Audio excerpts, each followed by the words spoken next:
एक छोटा सा देश जो कभी भारत की छाया में खड़ा हुआ था, आज अपनी मिलिट्री मसल्स फ्लेक्स कर रहा है।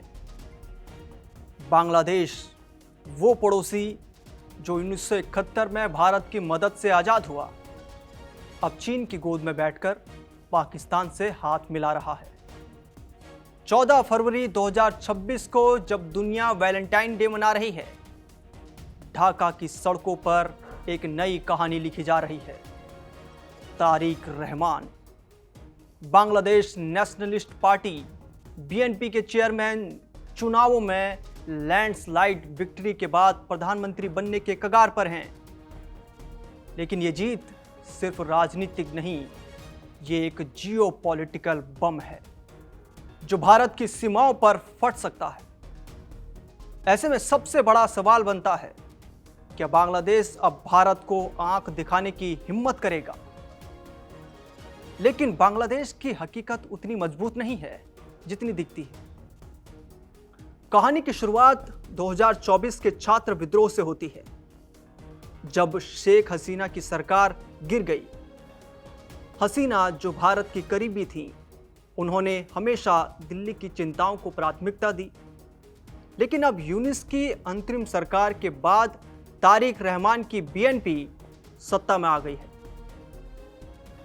चुनावों में बीएनपी ने 2/3 बहुमत हासिल किया, वो भी जमात इस्लामी को पीछे छोड़कर।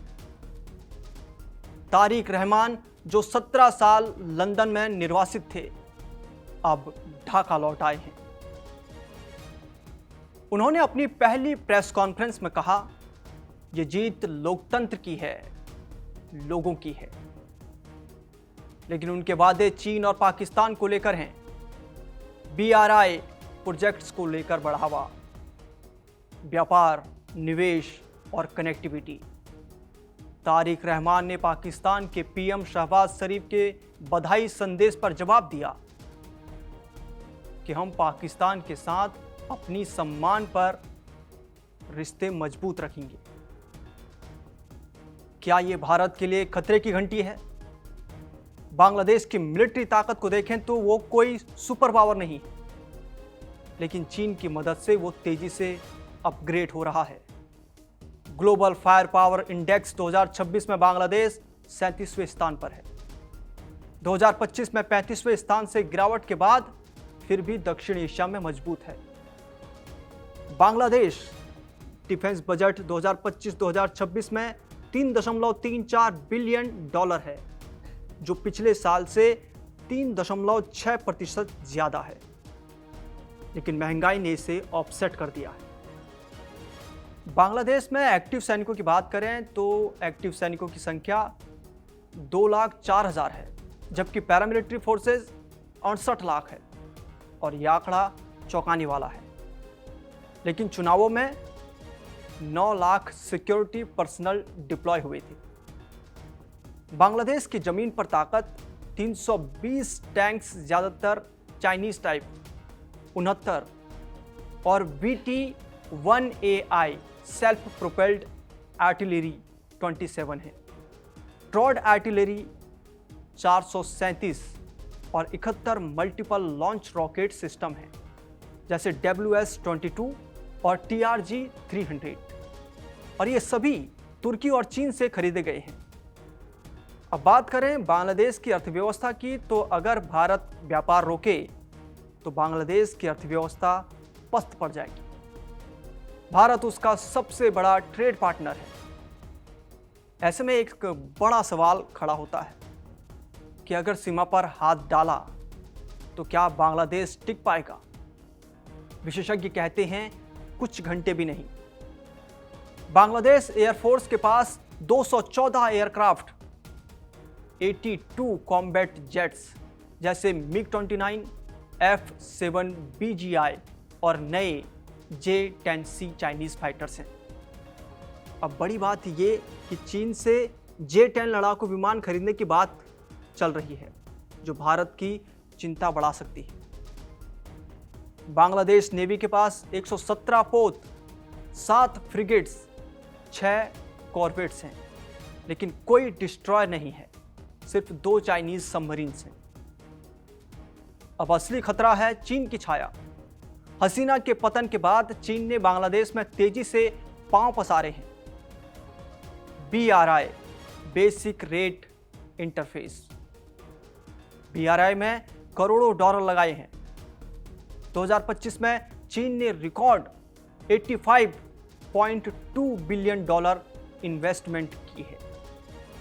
अब सबसे अहम बात यह है कि BNP जो नई सरकार बनने जा रही है, उसका कहना है कि हम BRI प्रोजेक्ट्स को बढ़ावा देंगे। और यह भारत के लिए रेड अलर्ट है। चीन बांग्लादेश को इस्तेमाल कर पूर्वोत्तर भारत को घेर सकता है। और रही बात पाकिस्तान की, तो हसीना के जाने के बाद पाकिस्तान बांग्लादेश दोनों की दोस्ती गर्म हो चुकी है। 2025 में पाकिस्तान आर्मी चीफ आसिम मुनीर ने बांग्लादेशी स्पेशल फोर्सेस से मुलाकात की। JF-17 जेट्स खरीदने की बात भी की। दोनों देशों में 14 साल बाद डायरेक्ट फ्लाइट्स शुरू हुई। विदेश मंत्री का दौरा हुआ। पाकिस्तान 1971 की हार का बदला लेना चाहता है। तारिक रहमान की जीत के बाद पाक PM शहबाज ने फोन पर बधाई दी और तारिक रहमान ने कहा क्षेत्रीय शांति के लिए सहयोग करेंगे। पाकिस्तान, चीन, बांग्लादेश एक 3 फ्रंट वॉर की तैयारी कर रही हैं। बांग्लादेशी कट्टरपंथी नॉर्थ ईस्ट काटने की धमकी दे रहे हैं। ISI रोहिंग्या को ट्रेनिंग दे रही है। लेकिन सच्चाई यह है कि बांग्लादेश की सेना भारत के सामने टिक नहीं सकती।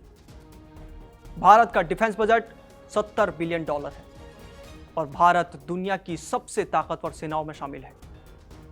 अगर भारत ने हाथ खींचे तो बांग्लादेश की अर्थव्यवस्था डूब जाएगी। तारिक रहमान कहते हैं नो कंट्री सेंट्रिक पॉलिसी, लेकिन पाकिस्तान और चीन को प्राथमिकता देना भारत को चिढ़ाएगा। भारत को सतर्क रहना होगा कूटनीति से, क्योंकि ये पड़ोसी नहीं, अब एक चालाक दुश्मन बन रहा है। सबसे बड़ा सवाल यह है कि क्या तारिक रहमान की सरकार शांति लाएगी या युद्ध की आग? ये तो समय बताएगा। भारत हर ओर से सतर्क है और भारत की सेनाएं चौकस हैं। भारत का रक्षा कवच अभेद्य है। दुनिया की कोई भी सेना हमारे वीर जवानों के सामने टिक नहीं सकती। आपको क्या लगता है? अपनी राय कमेंट सेक्शन में जरूर लिखिए। और देश और दुनिया की तमाम बड़ी अपडेट्स के लिए आप देखते रहिए कड़क। नमस्कार।